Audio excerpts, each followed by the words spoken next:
আমার new year পার্টিতে এই কোফতাগুলো বানিয়েছিলাম। আর জানো তো, এটাই হলো ফার্স্ট ডিশ যেটা কিনা সবাই চেটেপুটে একদম সাফা করে দিয়েছিল। তাহলে চলো শুরু করি আমার আজকে নার্গিসি কোফতার রেসিপি।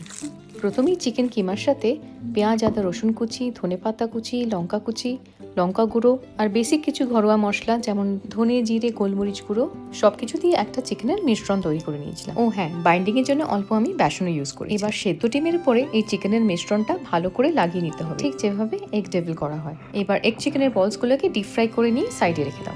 এবার গ্রেভি বানানোর পালা। এবার কড়াইতে ঘি আর তেল একসাথে গরম করে তার মধ্যে গরম মশলা ফোড়ন দিয়ে পেঁয়াজ, রসুন, আদার একটা পেস্ট দিয়ে দিলাম।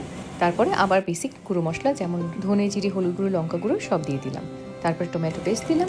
আর এবার আমি একটা দিয়ে দিচ্ছি একটা বাদামের পেস্ট। আমি কাজু, পেস্তা, আমন্ড দিয়েছি। তোমরা চাইলে কাজু আর চারমগজ দিয়েও বেটে নিতে পারো।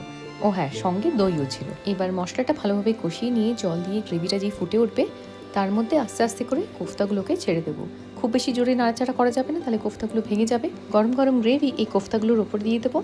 আর খুব কম আছে অল্প ঘি আর গরম মশলা ছড়িয়ে ঢেকে কিছুক্ষণ রান্না করবো। তাহলেই রেডি হয়ে যাবে দারুণ স্বাদের চিকেন নার্গিসি কোফতা।